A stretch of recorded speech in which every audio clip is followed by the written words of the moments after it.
On arrive déjà à la deuxième partie de cette émission et ce matin, nous nous intéressons aux boutiques éphémères censées préserver le commerce des centres-villes. On va parler de tout cela avec mon invité que je vais rejoindre, Jean-Pierre Lehmann, président de la Fédération nationale des centres-villes, les vitrines de France. Bonjour Monsieur Lehmann et merci beaucoup d'avoir accepté notre invitation. Alors, votre fédération combat la désertification des centres-villes. Il faut savoir que près d'un commerce sur 10 en centre-ville est fermé en France. On va en parler.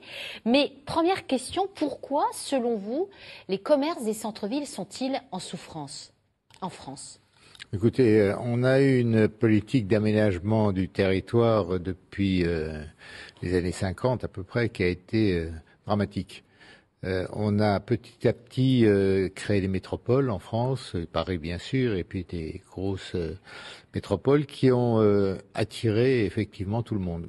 On a fermé beaucoup d'usines, beaucoup d'emplois ont disparu dans les villes de France et aujourd'hui ça continue. Dans les métropoles, on a accumulé les problèmes d'ailleurs, hein, et c'est rien de le dire. Les quartiers difficiles, la pollution, les trajets domicile-travail, enfin tous ces problèmes-là sont là. Le coût du logement, et paradoxalement, le reste des villes de France est relativement désert. Des logements, il y en a par centaines de milliers.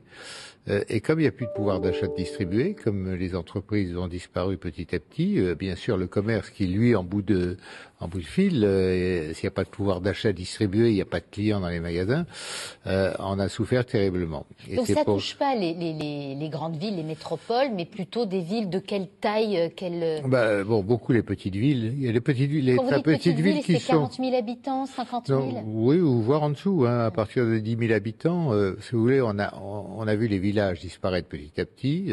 Après ça a été les bourgs-centres, les sous-préfectures, les préfectures, et aujourd'hui, des grandes villes même commencent à être atteintes aussi par ce phénomène. Parce que, d'une part, il y a ce phénomène de désertification qui est provoqué par l'absence de pouvoir d'achat, par le non-aménagement du territoire. Quand vous dites non-aménagement aussi, c'est aussi ces aménagements, pardonnez-moi, de grands centres commerciaux à l'extérieur, à la périphérie des villes. Oui, alors ça se cumule tout ça. C'est-à-dire que d'une part, on diminue le pouvoir d'achat dans ces zones-là, d'autre part, on rajoute des mètres carrés de commerce. Et puis, on étale la ville petit à petit sur l'espace. C'est ce qu'on appelle le mitage du territoire. Et donc, on crée des maisons. Donc, si on fait des maisons, on fait des commerces. Si on fait des commerces, on fait des maisons. Et on s'éloigne de plus en plus des cœurs de ville. Et c'est un cercle vicieux. Et ça devient une pompe aspirante pour le consommateur qui a le choix de consommer où il veut aujourd'hui. Et notamment dans ces villes moyennes, et souvent ces petites villes souffrent de cette concurrence-là, mais aussi de la concurrence des grandes villes, qui sont elles-mêmes attractives. Alors, votre fédération travaille avec qui les mairies Oui, alors nos adhérents, en fait, ce sont les fédérations de commerçants, les collectivités locales, les mairies, les départements parfois, les chambres consulaires. Et donc, on est une sorte de laboratoire, si vous voulez, en permanence. Ce qui nous donne de notre richesse et notre force, elle vient du terrain et de l'observation des bonnes et des mauvaises pratiques sur le terrain. Alors justement, quelles sont vos réflexions et qu'est-ce que vous proposez concrètement comme solution pour tenter de lutter contre cette désertification des centres-villes ? Écoutez, il y a toutes sortes de solutions. Bien sûr, il faut faire de l'animation, c'est-à-dire donner aux gens envie de revenir. Le mot ville n'est pas le bon, c'est le centre-ville. C'est-à-dire qu'avant, il n'y avait que le centre-ville. Tout ce qui peut être animation commerciale pour faire venir les gens dans les magasins, l'animation de la ville elle-même avec quand on voit le monde que peut attirer à Nancy par exemple, le livre sur la place ou Saint-Nicolas, c'est des événements qui profitent à tout le monde, hein, et donc c'est important d'avoir de l'animation. Mais c'est aussi des produits. Nous faisons par exemple les chèques cadeaux qui sont des produits qu'on vend aux entreprises et qui sont dépensables ensuite dans les commerces de centre-ville. On les gère pour plus de 150 villes aujourd'hui en France et ça fonctionne très très bien. Ça peut être des cartes de fidélité, ça peut être des actions des sites internet, des applications smartphone. On a une application qui s'appelle Boutique qui aujourd'hui s'étend sur une vingtaine de villes je crois et qui fait que quand on a cette application sur son téléphone, on a la ville dans sa poche un petit peu. Voilà. Donc on a toutes les informations sur les commerces, sur les promotions, comment se déplacer, comment stationner. Donc ça, c'est un outil majeur et d'actualité. Ce sont des outils nouveaux. Internet n'est pas que concurrent, parce qu'on n'en a pas parlé, mais Internet est devenu aussi un concurrent, puisqu'on achète sur Internet.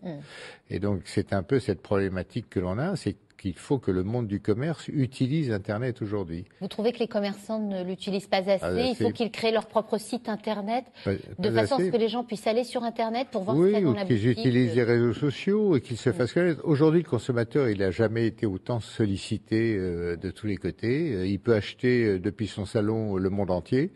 Il y a ces grandes surfaces dont on a parlé, il y a le commerce indépendant, il y a les franchises, les succursales.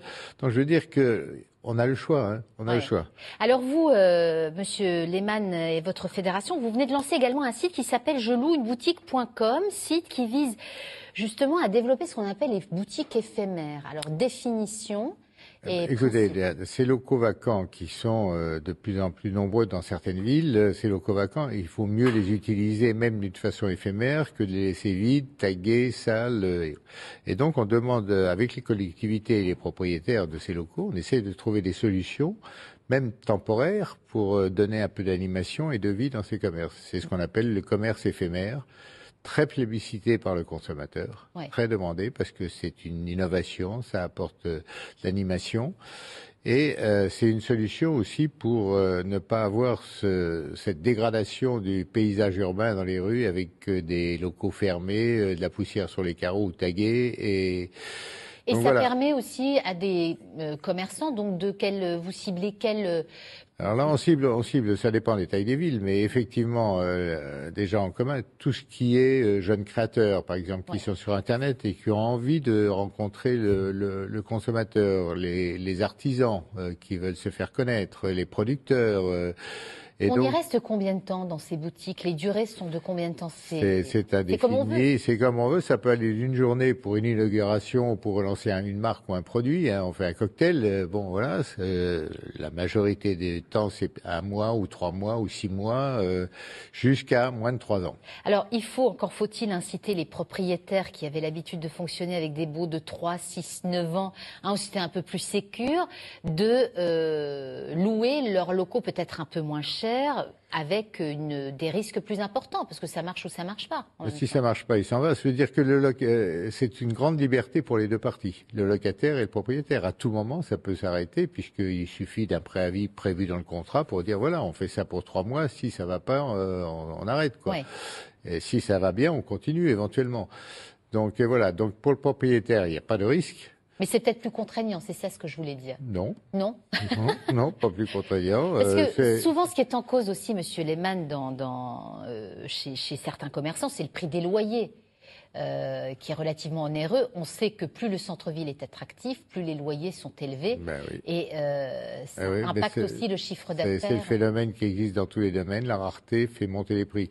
Donc quand il n'y a pas beaucoup de locaux vacants et qu'il y a une demande forte des enseignes, qui a été le cas des grandes enseignes qui ont toutes voulu venir dans les rues numéro 1 il y a une dizaine d'années, les prix montent. Et puis quand il y a trop d'offres et plus assez de demandes, les prix baissent. Et les rideaux se aujourd'hui. C'est ça. Et vous me disiez justement en préparant cette émission qu'en région parisienne, une autre solution peut-être un peu plus lourde mais intéressante, c'est que la ville rachète des murs commerciaux, constitue une SEM, une société d'économie mixte. Qu'est-ce que ça a permis? Est-ce que ça a réellement permis de relancer le commerce en région parisienne? Oui, bien sûr, mais c'est des opérations qui sont effectivement plus longues dans le temps. C'est-à-dire que c'est assez lourd à monter. Il faut monter des SEM en partenariat éventuellement avec la Caisse des dépôts ou autre. On rachète des murs commerciaux, on y remet les commerces dont on a besoin. C'est-à-dire pas n'importe qui, quelque chose qui manque aujourd'hui dans la rue ou dans le quartier. Et ensuite, on revend les murs aux commerçants qui a été installé. Alors, je vous ai parlé de notre partenaire, c'était la CEMA-Est à Paris, qui a fait ça. La ville de Paris a mis de l'argent. La CEMA-Est a racheté des murs commerciaux. Aujourd'hui, la ville de Paris a récupéré 95% des sommes qui avaient été investies là-dedans.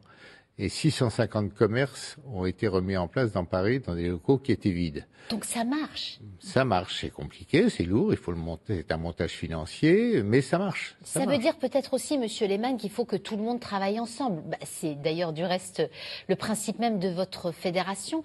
Mais ça, c'est une solution très positive, en sus des boutiques éphémères qui se développent de plus en plus. Boutiques éphémères, c'est des solutions transitoires, mais la meilleure des solutions, c'est de mettre du pérenne, bien sûr. Donc voilà. Mais et que les politiques cessent de faire n'importe quoi aussi, on peut le dire, en autorisant des ouvertures en périphérie. Oui, c'est parfois les mêmes qui pleurent aujourd'hui qui ont donné ces autorisations d'ouverture. Donc bon, il faudra avoir une politique un peu cohérente. Ouais. Mais bon, aujourd'hui, les maires sont quand même très inquiets de leur centre-ville d'une façon générale. Et vous avez mis le doigt dessus, il faut qu'on travaille ensemble. Je veux dire, pas seulement les commerçants et les mairies, mais les chambres consulaires, les agences d'urbanisme, tous ces gens-là qui, dans des périodes difficiles, on se met autour de la table, on réfléchit ensemble, on essaye de trouver des solutions à court terme, à moyen terme et à long terme.